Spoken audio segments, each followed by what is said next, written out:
اللهم صل على سيدنا ومولانا محمد وعلى آل سيدنا ومولانا محمد وبارك وسلم صلاة وسلام عليك يا سيدي يا سيدي يا رسول الله. صدق الله العظيم وبلغنا رسوله النبي الكريم الأمين ونحن على ذلك من الشاهدين والشاكرين والحمد لله رب العالمين. اللهم رب اشرح لي صدري ويسر لي امري واحلل عقدة من لساني يفقهوا قولي. حمد و ثنا کے بعد محترم و معزز سامعین کرام، گزشتہ درس میں سورہ نساء کی آیت نمبر 89 یعنی 89 تک کا معنی اور مفہوم آپ کے سامنے ذکر کیا گیا، جس میں اللہ تبارک و تعالیٰ نے منافقین کے متعلق مسلمانوں کے یعنی صحابہ کرام کے آپس میں جو اختلاف ہوا اور جو دو رائے ہوئی اس کا ذکر فرمایا. منافقین کی منافقت کا اللہ تبارک و تعالیٰ نے اظہار فرمایا اور پھر رب تعالیٰ نے ان منافقین کی خواہش اور ان کی نیت و ارادے کو یہاں ظاہر فرمایا کہ وہ لوگ یہ چاہتے ہیں کہ تم بھی ان کے جیسے ہو جاؤ. منافقین سے، کفار و مشرکین سے دوستی رکھنے، محبت رکھنے سے منع فرمایا. پھر اللہ تبارک و تعالیٰ نے آخری حصے میں یہ ارشاد فرمایا کہ وہ لوگ کہ جو دین کی جانب آئیں اور واپس پلٹ جائیں تو پھر تمہیں وہ جہاں کہیں بھی ملیں تو انہیں تم قتل کر ڈالو. وَلَا تَتَّخِذُوا مِنْهُمْ وَلِيًّا وَلَا نَصِيرًا، ان میں سے کسی کو اپنا حامی اور اپنا مددگار مت بناؤ. اگلی آیت میں یعنی آیت نمبر 90 میں رب تعالیٰ نے ان لوگوں کا استثناء فرمایا کہ جو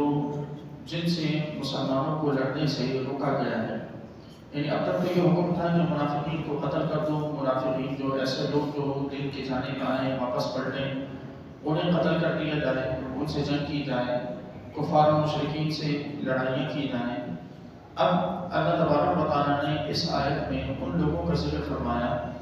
کہ جو اگرچہ کافر ہیں یا منافق ہیں لیکن ان سے جنگ کرنا مسلمانوں کو منع کیا گیا اور روکا گیا. ارشاد ہوا کہ ان الذین یصلون الی قوم بینہم وبینہم میثاق، ما سوا ان لوگوں کے کہ یہ جو لوگ اس قوم تک پہنچ جائیں جس کے اور تمہارے درمیان معاہدہ ہو. او جاؤکم حصنت صدورہم، یا پھر وہ تمہارے پاس اس حال میں آئیں کہ ان کے دل تنگ ہو چکے ہوں، ان یقاتلوکم او یقاتلوا قومہم، کہ وہ تم سے لڑتے لڑتے تنگ آ چکے ہوں یا اپنی قوم سے لڑتے لڑتے تنگ آ چکے ہوں. وَلَوْ شَاءَ اللَّهُ لَسَلَّطَهُمْ عَلَيْكُمْ فَلَقَاتَلُوكُمْ، اور اگر اللہ چاہتا تو ضرور ان کو تم پر مسلط فرما دیتا. فَلَقَاتَلُوكُمْ، اور تو وہ تم سے ضرور لڑتے. فَإِنْ اعْتَزَلُوكُمْ، بس اگر وہ تم سے کنارہ کش ہو جائیں. فَلَمْ يُقَاتِلُوكُمْ، تو اور تم سے نہ لڑیں. وَأَلْقَوْا إِلَيْكُمُ السَّلَامَ، اور تمہاری جانب صلح کا پیغام بھیجیں. فَمَا جَعَلَ اللَّهُ لَكُمْ عَلَيْهِمْ سَبِيلًا، تو اللہ نے تمہارے لیے ان کے خلاف لڑنے کا کوئی راستہ یا کوئی طریقہ نہیں رکھا. آیت مبارکہ میں ان منافقین کا ذکر ہے کہ جو منافقین مسلمانوں کے پاس آئے، اپنے ایمان کا اظہار کیا اور پھر بعد میں ان کا نفاق اور ان کا کفر جو ہے وہ بالکل واضح ہوا. تو گزشتہ آیت کے آخری حصے میں حکم تھا کہ ایسے لوگ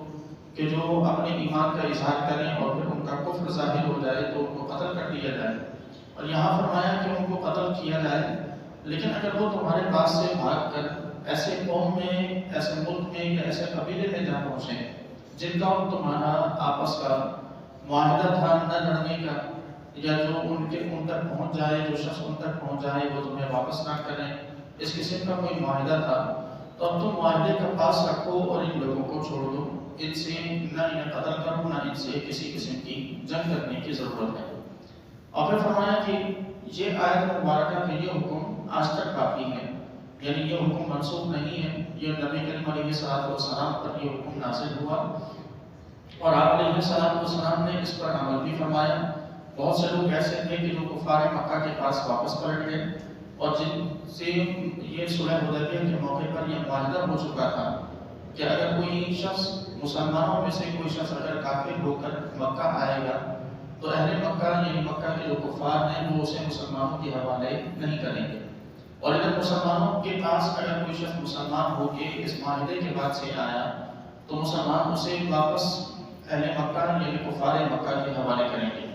تو صلح حدیبیہ کے موقع پر جب یہ معاہدہ ہوا تو اس کے بعد کئی لوگ ایسے تھے کہ جو مسلمان ہوئے تو حضور کی بارگاہ میں حاضر ہوئے، جب حضور کے پاس حاضر ہوئے تو ان مکہ کے کافروں نے اپنے لوگوں کو بھیجا کہ ہمارا آپ سے معاہدہ ہو چکا ہے کہ آپ ان کو واپس بھیجیں گے۔ تو حضور نے معاہدے کا پاس رکھا اور مسلمان ہونے کے باوجود ان لوگوں کو کفار مکہ کے حوالے کر دیا۔ ان میں کئی لوگ مشہور ہیں، ان میں ایسے لوگ بھی ہیں کہ جنہوں نے واپس جا کر مکہ کے ان کافروں سے مقابلہ کیا اور ان کی قید سے بھاگے اور مدینہ اور مکہ کے درمیان کے علاقے میں رہنے لگے، اور وہ لوگوں کے درمیان اس قدر مشہور ہوئے کہ لوگ اسلام لانے کے بعد مدینہ نہ آتے بلکہ ان کے گروہ میں شامل ہو جاتے، اور ان کا یہ کام ہوتا ہے کہ وہ مکہ سے آنے والے مسلمانوں کی حفاظت بھی کرتے، اہل مکہ کو نقصان بھی پہنچاتے، لیکن یہ سارے مسلمان تھے اور حضور کے معاہدے کی وجہ سے یہ مدینے میں نہیں آ سکتے تھے۔ اور اس دوسری طرف بہت سے لوگ ایسے بھی تھے کہ جنہوں نے اسلام کو ترک کیا، یعنی کچھ لوگ ایسے بھی تھے کہ جو اس معاہدے کے بعد مکہ والوں کے پاس چلے گئے اور نبی کریم علیہ السلام نے معاہدے کا پاس رکھا اور حضور نے انہیں واپس نہ بلوایا اور نہ ہی مکہ کے کافروں کو اس بات پر مجبور کیا کہ وہ ان لوگوں کو واپس بھیجیں۔ تو اس سے دو چیزیں پتہ چلتی ہیں، ایک تو یہ کہ اگر کوئی شخص ہم سے بھاگے اور وہ دنیا کے کسی ایسے ملک میں جا پہنچے جن سے ہمارا اس قسم کا کوئی ایگریمنٹ، کوئی معاہدہ ہو چکا ہو کہ ہمارا مجرم ان کا مجرم یا ہمارا مجرم ان تک پہنچے تو وہ ہمیں واپس نہ کریں، اور اس بات پر ایگریمنٹ ہو چکا ہو تو پھر ہمیں اس بات کا اختیار نہیں ہے کہ ہم ان سے اس شخص کا مطالبہ کریں۔ ایسے ہی اگر نہ لڑنے کا معاہدہ ہو چکا ہو، امن کا معاہدہ ہو، تو امن کا معاہدہ توڑنے کا حکم مسلمانوں کو ہرگز نہیں، یعنی کسی بھی ریاست سے کسی بھی ملک سے امن کا معاہدہ ہو چکا ہے تو اب اس ملک کے خلاف کبھی بھی بغیر کسی وجہ کے اور بغیر کسی ایسی وجہ کے کہ جو واقعی شرعی طور پر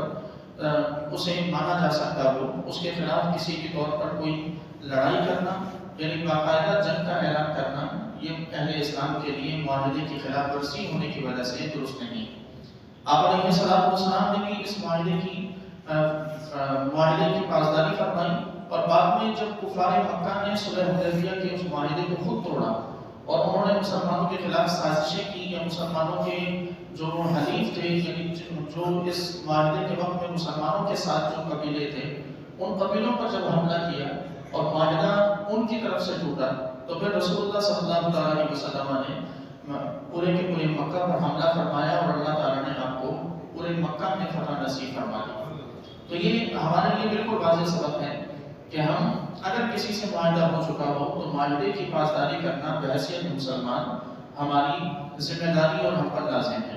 یہاں اللہ تعالیٰ نے کسی معاہدے کا یہاں بھی ذکر فرمایا۔ دوسرا یہ کہ اللہ تعالیٰ نے اس کے بعد جو ارشاد فرمایا کہ اگر اللہ چاہتا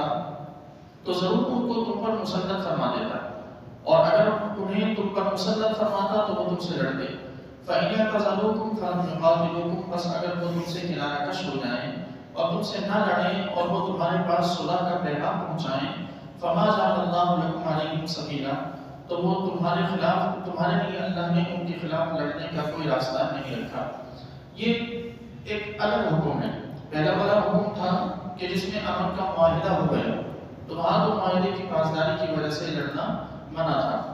اب یہ ان لوگوں کے متعلق ہے کہ جن سے امن کا معاہدہ تو نہیں ہوا لیکن جو ہمارے خلاف جنگ کرتے اب جنگ سے تنگ آ چکے ہیں، جنگ سے اوب چکے ہیں، طبیعت ان کی جنگ سے بیزار ہے، اب وہ نہ تو امن کا معاہدہ کر رہے ہیں، نہ جنگ کر رہے ہیں، نہ جنگ کرنا چاہتے ہیں، وہ بالکل اپنی سائڈ پہ خاموش ہیں۔ تو ایسے لوگوں کے لیے اللہ تبارک و تعالیٰ نے ابتداءً یہ حکم نازل فرمایا کہ اگر وہ تمہاری خلاف جنگ کرنے سے وہ عاجز آ جائیں، بیزار ہو جائیں، تو پھر تم بھی ان سے کنارہ کش ہو جاؤ، یعنی اگر وہ تم سے جنگ نہیں کر رہے تو تم بھی ان سے جنگ نہ کرو، اور پھر اگر وہ صلح کا امن کا پیغام پہنچائیں تو تم ان سے صلح کرو۔ یہ ابتدائی حکم تھا، لیکن آیت مبارکہ سورہ توبہ اللہ تبارک و تعالیٰ نے جب نازل فرمائی تو سورہ توبہ کی کئی آیات ایسی ہیں کہ جنہوں نے جہاد کے متعلق پہلے نازل ہونے والی کئی آیات کو منسوخ کر دیا، یعنی وہ ایک نیا حکم تھا جو اللہ تعالیٰ نے سورہ توبہ میں نازل فرمایا۔ انہی میں سے ایک حکم یہ بھی ہے کہ جس میں اللہ تعالیٰ نے یہ فرمایا کہ جب کفار تمہارے خلاف لڑتے لڑتے جنگ سے بیزار ہو جائیں اور اب تم سے جنگ نہ کرنا چاہیں تو تم بھی جنگ نہ کرو، یہ حکم منسوخ ہے۔ نیا جو حکم ہے وہ یہ نہیں ہے، وہ یہ حکم ہے کہ اگر وہ تم سے جنگ کرتے کرتے کسی بھی طرح بیزار آ جائیں تو بھی ارشاد فرمایا کہ تمہارے لیے پھر بھی یہ حکم ہے کہ تم ان سے جہاد کرتے رہو۔ اللہ تبارک و تعالیٰ نے یہ واضح طور پر ارشاد فرمایا کہ اِلَّا الَّذِينَ عَاهَدتُّم مِّنَ الْمُشْرِكِينَ کہ جو تم جن مشرکوں سے تم نے معاہدہ کر رکھا ہو، ثُمَّ لَمْ يَنقُصُوكُمْ شَيْئًا وَلَمْ يُظَاهِرُوا عَلَيْكُمْ أَحَدًا فَأَتِمُّوا إِلَيْهِمْ عَهْدَهُمْ إِلَىٰ مُدَّتِهِمْ جن سے معاہدہ کر رکھا ہو ان سے تم اپنے معاہدوں کو پورا کرو، ان سے کسی بھی طرح تم جو ہے وہ جنگ نہ کرو، اور جن سے معاہدہ نہیں ہے ان کے مطابق ارشاد فرمایا کہ فَإِذَا انسَلَخَ الْأَشْهُرُ الْحُرُمُ جب حرمت والے مہینے گزر جائیں فَاقْتُلُوا الْمُشْرِكِينَ حَيْثُ وَجَدتُّمُوهُمْ تو پھر تمہیں یہ جہاں کہیں بھی ملے تم انہیں قتل کرو، ان سے جنگ کرو۔ یہ مسلمانوں کے لیے نیا حکم تھا، اور یہ جو پہلا جو حکم ہے کہ اگر وہ تم سے نہ لڑیں تو تم بھی ان سے نہ لڑو، یہ حکم مبارک منسوخ کر دیا گیا ہے۔ پھر فرمایا کہ سَتَجِدُونَ آخَرِينَ يُرِيدُونَ أَن يَأْمَنُوكُمْ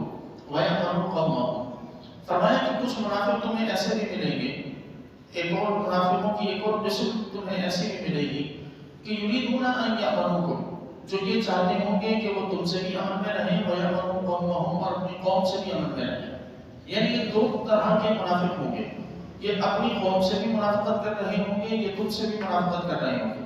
تم سے کہیں گے تمہارے ساتھ ہیں، اپنی قوم سے کہیں گے کہ ان کے ساتھ ہیں۔ دونوں طرف سے یہ منافقت کر کے اپنے آپ کو بچانے کی کوشش کریں گے کہ نہ تم سے انہیں کوئی نقصان پہنچے نہ ان کی قوم سے انہیں کوئی نقصان پہنچے۔ فرمایا کہ کلما ردوا الی الفتنة ارکسوا فیہا اور جب بھی ان کی قوم کی طرف سے فتنے کی آگ بھڑکائی جائے گی تو یہ اپنی قوم کا ساتھ دے گی۔ فإن لم يعتزلوكم پس اگر وہ تم سے الگ نہ ہوں ویلقوا الیکم السلام اور تمہیں وہ صلح کا پیغام نہ پہنچائیں وَيَكُفُّوا أَيْدِيَهُمْ اور تم سے اپنے ہاتھوں کو نہ روکیں فَخُذُوهُمْ وَاقْتُلُوهُمْ حَيْثُ ثَقِفْتُمُوهُمْ تو تمہیں یہ جہاں کہیں بھی ملیں انہیں پکڑو اور قتل کر ڈالو۔ وَأُولَٰئِكَ جَعَلْنَا لَكُمْ عَلَيْهِمْ سُلْطَانًا مُبِينًا اور یہ وہ لوگ ہیں کہ جن پر ہاتھ اٹھانے کے لیے ہم نے تمہیں کھلا اختیار دے رکھا ہے۔ اب یہ قرآن پاک ہے، یہاں جہاد میں آپ دیکھیے کہ اللہ تبارک و تعالیٰ کس طرح نئے انداز سے، کس طرح نئے نئے طریقوں سے، نئے نئے احکام کے ذریعے رب تعالیٰ مسلمانوں کی جہادی تربیت کا اہتمام فرما رہا ہے، مسلمانوں کی جہادی ذہن سازی کا کام کیا جا رہا ہے۔ اور ہمارے یہاں اس جہاد کو دہشت گردی کے نام سے منسوخ کر کے اسلام سے جہاد کو بالکل اس طرح الگ کر دیا گیا کہ جس طرح کے شاید کہ معذرہ یہ کوئی ایک آلودہ چیز تھی، ناپاک چیز تھی کہ جسے اسلام سے دور کیا گیا۔ یہ وہ بابرکت چیز ہے کہ جس میں اللہ تبارک و تعالیٰ نے جس کے متعلق قرآن پاک میں کئی مقامات پر اپنے ماننے والوں کی رب تعالیٰ نے ذہن سازی فرمائی، اور یہاں اس کا حکم ہرگز یہ نہیں ہے کہ رب تعالیٰ نے اس کے لیے کوئی شرائط نہیں رکھی۔ یہ تو اللہ تبارک و تعالیٰ کی آیات مبارکہ ہیں، ان کی حقیقی تفسیر و تشریح تو ہمیں حضور علیہ السلام کی سیرت میں نظر آتی ہے۔ یہ رب تعالیٰ کا حکم ہے کہ جہاں کہیں ملے تم انہیں قتل کر ڈالو، یہ منافق تمہیں جہاں کہیں نظر آئیں تم ان سے مقابلہ کرو، انہیں پکڑو اور قتل کر ڈالو، ہم نے تمہیں کھلا اختیار دے رکھا ہے۔ یہ اللہ تبارک و تعالیٰ کا فرمان۔ اب اس کی تشریح نبی کریم علیہ السلام نے فرمائی، اور حضور علیہ السلام نے جو تشریح فرمائی وہ آپ علیہ السلام کی مکمل سیرت ہے کہ جیسا کہ حضور علیہ السلام جب کہیں کسی لشکر کو روانہ کرتے، اب آیت میں تو ان چیزوں کا حصہ نہیں ہے، ان چیزوں کا ذکر نہیں ہے، یہ احکام ان لوگوں کے لیے بالکل واضح طور پر ایک سبق ہو سکتے ہیں کہ جو اگر سمجھنے کی کوشش کریں، جن کا ماننا یہ ہے کہ حدیث مبارکہ کی فی زمانہ کوئی ضرورت نہیں ہے، یا حضور کی سیرت فی زمانہ ایکسپائر ہو چکی ہے، معاذاللہ ہم اس سیرت سے کوئی فائدہ نہیں اٹھا سکتے، ہم حضور کی حدیث پہ عمل نہیں کر سکتے، بس قرآن ہی سب کچھ ہے۔ تو یہاں ہمارے لیے سمجھنا ضروری ہے کہ قرآن تو پھر کہتا ہے کہ منافق کو پکڑو اور قتل کر ڈالو، تو پھر آج لوگ منافقوں کو پکڑ کے قتل کیوں نہیں کر ڈالتے؟ وجہ اس کی یہ کہ حدیث نے ہمیں یہاں روکا ہے، اور احادیث مبارکہ میں رسول اللہ صلی اللہ علیہ وسلم نے کچھ اصول، کچھ ضوابط مقرر فرمائے آپ نے میدان جنگ میں اترنے کے کچھ طریقے مقرر فرمائے. مثلا حضور اکرم علیہ السلام کسی لشکر کو بھیجتے تو اس لشکر کو آپ صلی اللہ علیہ وسلم نصیحت فرماتے، ارشاد فرماتے لشکر کے سربراہ سے کہ جب کسی جگہ پر حملہ کرنے کے لیے جاؤ تو وہاں جا کر سب سے پہلے انہیں تم اسلام کی دعوت دو. سب سے پہلے اگر کسی کافر شہر پر حملہ کرنے جاؤ تو پہلے انہیں اسلام لانے کی انہیں پیشکش کرو، ان سے کہو کہ وہ اسلام لائیں.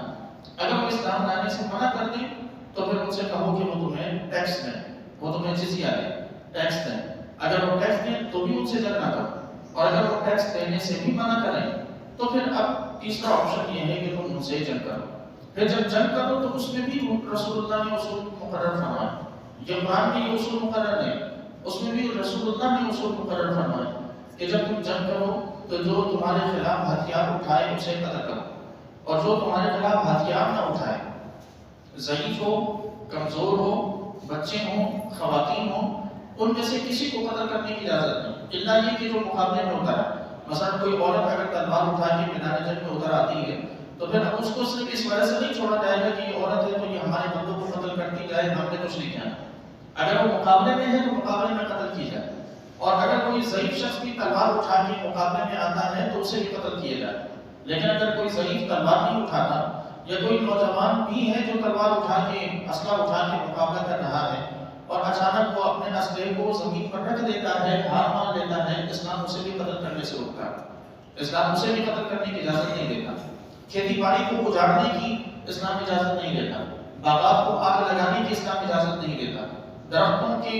درختوں کو آگ لگانے جلانے کی اسلام اجازت نہیں دیتا، راستوں کو تباہ کرنے کی اسلام اجازت نہیں دیتا، وہ راستے کے جن سے جو عوام کے لیے استعمال کیے جاتے ہیں. تو یہ تمام اصول و ضوابط ہیں کہ اسلام ہمیں بتاتا ہے. آج دنیا کی کوئی بھی جنگ ان اصول و ضوابط سے ہٹ کر نہیں لڑی جا سکتی.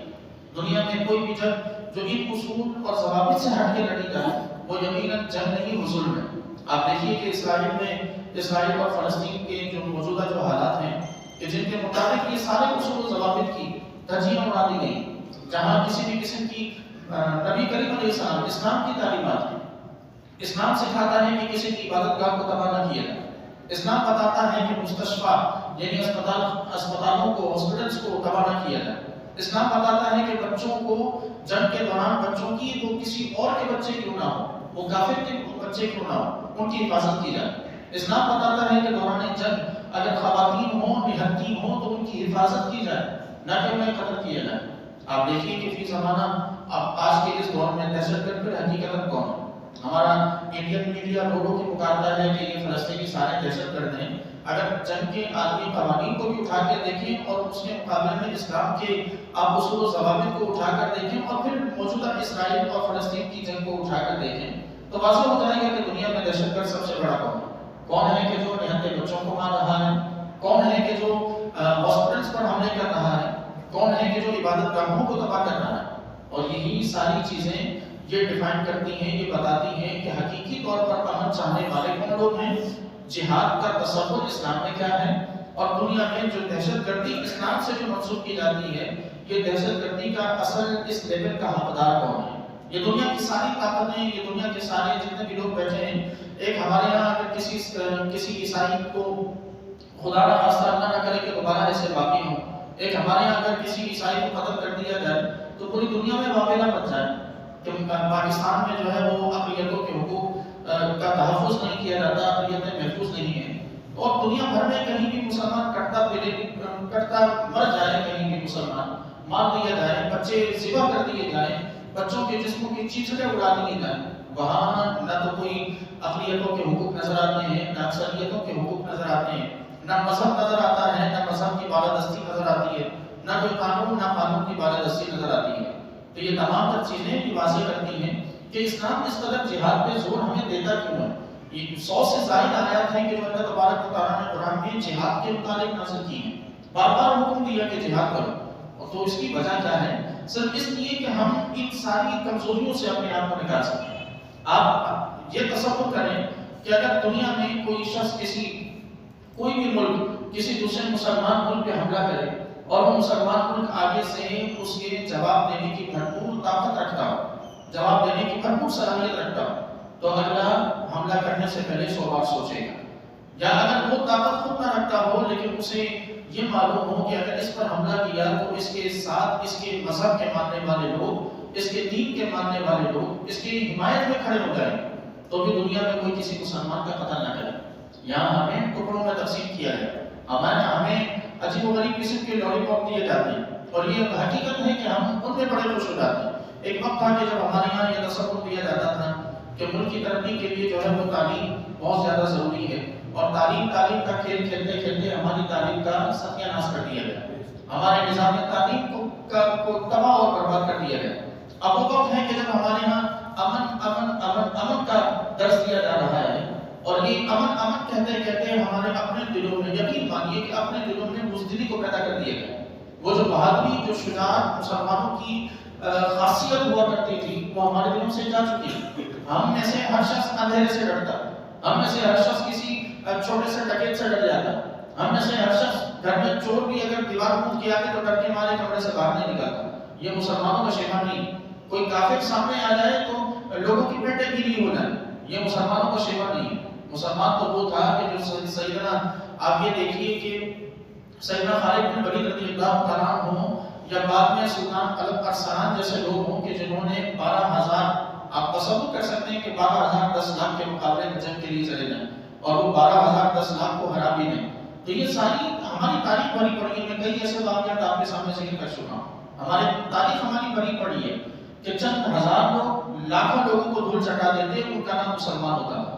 تو یہ تمام ہماری دلوں سے اس چیز کو نکال دیا گیا، صرف اس لیے کہ ہمارے لیے منع کر دیا گیا کہ ہم جہادی آیت نہ پڑھیں، ہم وہ آیات نہ پڑھیں کہ جن سے ہمارے دلوں میں جذبہ شہادت پیدا ہو. ہم یہ کیوں نہیں سمجھتے کہ آخر اس شہادت میں ہے ایسی کچھ چیز؟ تبھی تو میرے آقا بار بار تمنا کرتے ہیں کہ میں چاہتا ہوں کہ میں دنیا میں شہید ہو جاؤں اور پھر زندہ کیا جاؤں، پھر اللہ کے نام میں لڑوں، پھر شہید ہو جاؤں، پھر زندہ کیا جاؤں، پھر اللہ کے نام میں لڑوں، پھر شہید کیا جاؤں. کچھ تو ہے نا اس میں کہ حضور تمنا فرما دیں. اگر کچھ بھی نہ ہوتا تو حضور تمنا اور آج کیوں کر دیں؟ کیا ہم یہ سمجھ سکتے ہیں کہ معاذ اللہ سنو معاذ اللہ آقا علیہ السلام کسی ایسی چیز کی تمنا فرمائیں کہ جو ناپسندیدہ ہو؟ بلکہ حضور تو تمنا اور آرزو بھی ایسی چیز کی فرماتے ہیں کہ جو اللہ تعالیٰ کے یہاں بڑی اعلیٰ مرتبے والی. اب شہادت کی آرزو کرنا حضور علیہ السلام نے کی. سیدنا عمر فاروق رضی اللہ عنہ ساری زندگی دعائیں فرماتے رہے، اللہم ارزقنی شہادۃ فی سبیلک، اے اللہ اپنی زندگی اپنے راستے میں مجھے شہادت کی موت عطا فرما. حضرت خالد بن ولید رضی اللہ عنہ ساری زندگی جنگیں لڑتے رہے اور جب بستر مرگ پر تھے تو آنکھوں سے آنسو بہنے لگے. کسی شخص نے کہا کہ اے خالد تم کیوں روتے ہو؟ تم نے تو ساری زندگی میدان جنگ میں گزار دی، تم تو ساری زندگی کافروں سے لڑتے رہے ہو، تمہارے جسم کا کوئی حصہ ایسا نہیں کہ جس میں کوئی زخم نہ ہو، تم کیوں روتے ہو؟ فرمانے لگے کہ میں اس لیے رو رہا ہوں کہ ساری زندگی میدان جنگ میں اس لیے لڑتا رہا کہ کاش کسی میدان جنگ میں شہید ہو جاؤں، لیکن اللہ نے مجھے شہادت نہیں عطا فرمائی. اور اب میں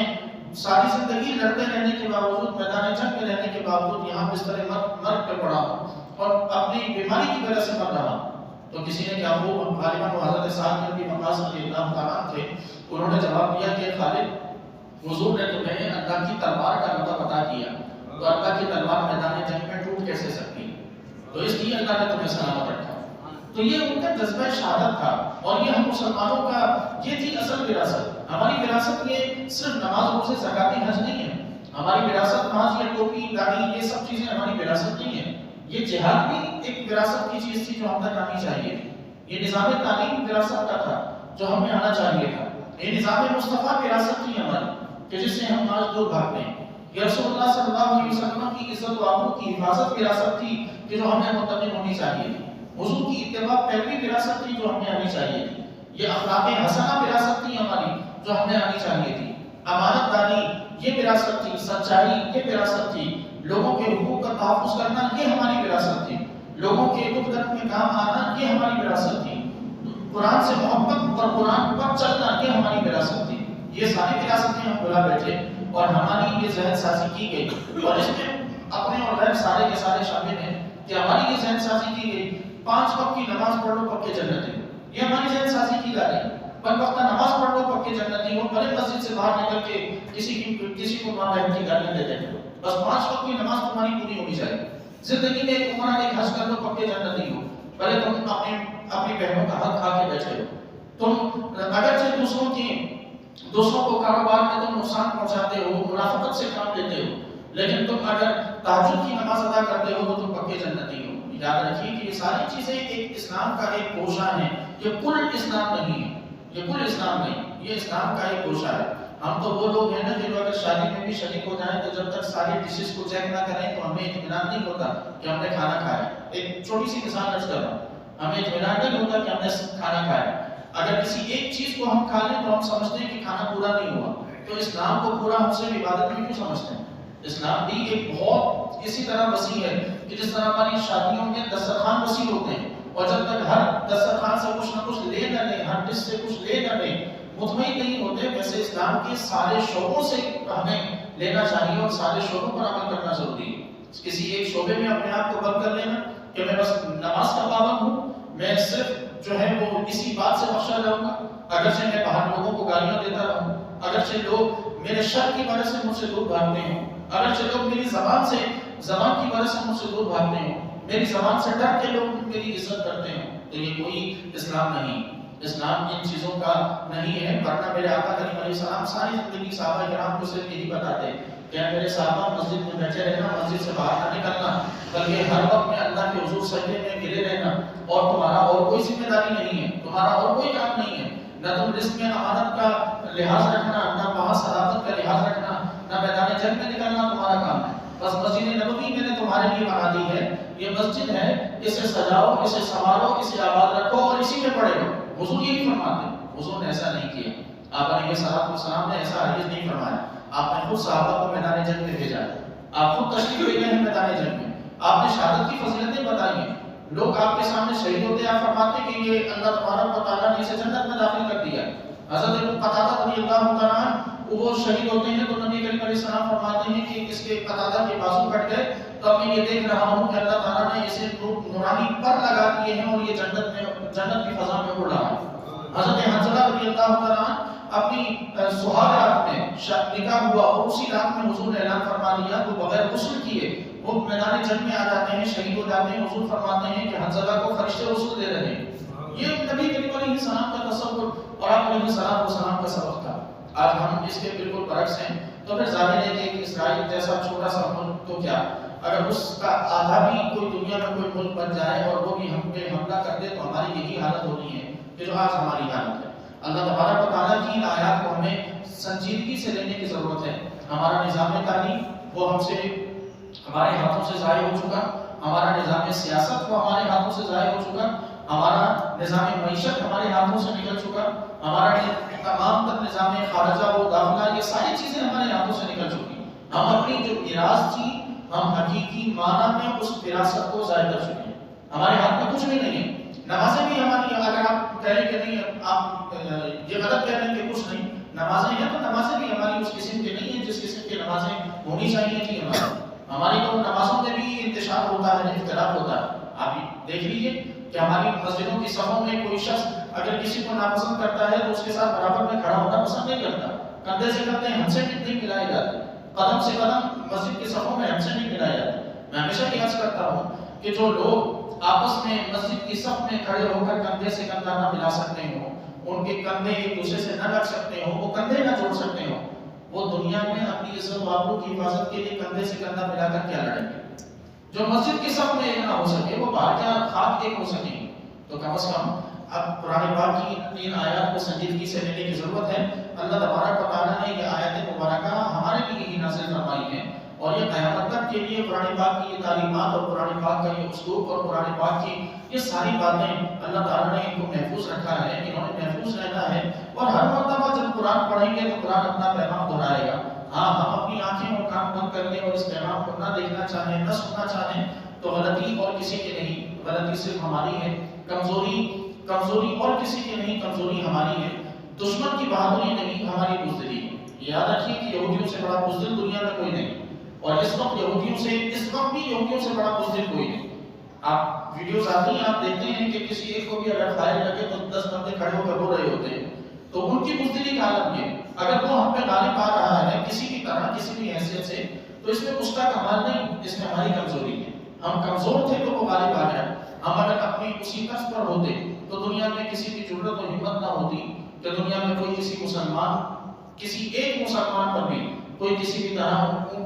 اس کی طرف انگلی اٹھا سکتا. خالق کائنات سے دعا ہے کہ پروردگار ہم سب کو قرآن پاک کی تعلیمات کو سمجھنے اور